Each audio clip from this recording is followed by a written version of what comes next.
Yorùbá Gidi TV. Mbadele arolo, mbadele arolu. Mbadele arolo, mbadele arolu. Ojo lora ti o da o, mbadele arolu. Ohun Olódùmarè mo mọ̀ gbé kíní ohun débi alára gba yí dá.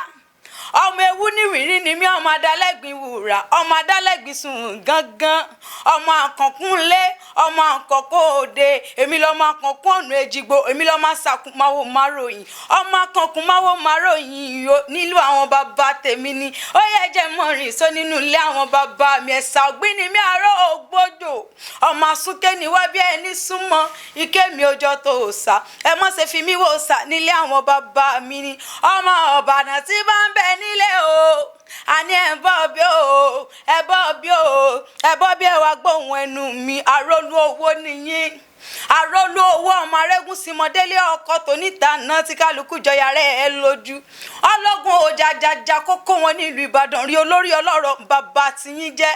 Ẹ̀yin lọ́mọ ológun mọ́lá olódògbò kẹ̀rí lójú ogun, ìlú Ìbíkúnlé alágbàlá jayajaya, ìlú Àjàyí o. Ẹ̀yin lọ́mọ ìlú Àjàyí ògbóyè ẹ̀fọn ṣe fìlàfìlà, ìlú Látòsà Ààrẹ Ọ̀nà Kakanfò.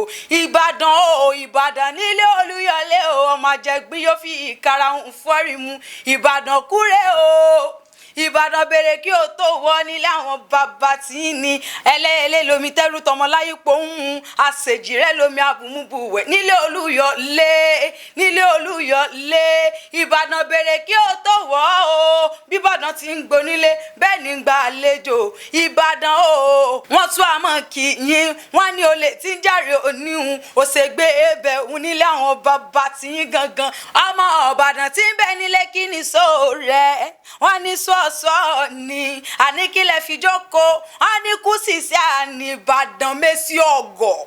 Ọmọ Ìbàdàn o, ọmọ Ìbàdàn, ọmọ òkè Ìbàdàn o, ọmọ òkè Ìbàdàn, àrólú owó ni wọ́n, ọmọ òkè Ìbàdàn, ọmọ Olúyọlé o. Ìbàdàn tí ń bẹ nílé ṣe ń gbóhùn ẹnu mi gangan. Ẹ̀yin lọ́mọ àjẹgbín yóò fi kàrà ń fọ́rin mu. Ìbàdàn májàmájà èyí tó jẹ́ aládùúgbò gbogbo lógún. Ìbàdàn o, a kì wá wáyé káwọn ọmọ lárùn kankan, ìjàgbóró lárùn Ìbàdàn.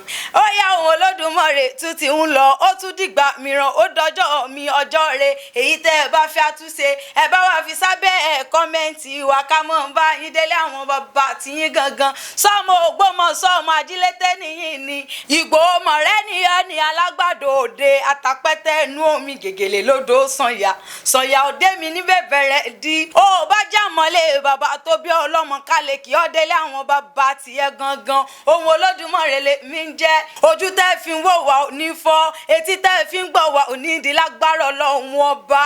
Àní lágbára Ọlọ́run ọba o, ibi tẹ́ ẹ ti ń mówó kò wá nígbẹ́ láéláé, àpò yóò kú ní di lágbára Ọlọ́run ọba. Ire ire ire o, ire lójú owó rí o, ire la ó mọ̀ rí. Epo kíkan màdé o, Oskomto, kàféwé àtẹ̀gbò ṣe Oskomto, ọkọ lòun àyà sí ló pọ́n òyìn wípé Oskomto bàbá ti dára jù. Oskomto gbọ̀n lára ó táwọn yọjújọ, àní níbi káṣù ara mú wọn. Àlàáfíà oníjìnà sí wa bàbá ti lò, Oskomto ìyàtọ̀ jù ó táwọn yọ. Ẹ bá mi gbé o, ó fọ̀dọ̀ tí inú ẹ̀ jẹ́, àlejò obìnrin tí ò ṣe déédéé, ó mọ ọmọkùnrin ta pọ́npọ́n, fún àdínkù ọ̀rá ara o, ó gbàgbọ́ ara ó máa. Oskomto márànà pọ̀pọ̀ mára jí pépé kì í já ní kulẹ̀, ó ń pẹ̀lú ní capsule àtolómẹ̀. Only Peace Herbal Ventures ló ń ṣe é. Ààyè ń bẹ fún alágbàtà jákèjádò Nàìjíríà 0703-100-2744. Oskomto. Yorùbá Gidi TV. Ó yá o. Ibì kan bẹ tó o gbọdọ̀ mọ́ wò. Wo àwọn ìròyìn, wo àwọn ìṣẹ̀lẹ̀ tó ń ṣẹlẹ̀ ní Nàìjíríà, nílẹ̀ Yorùbá. Ibo nípò nǹkan dídúró. Yorùbá Gidi TV.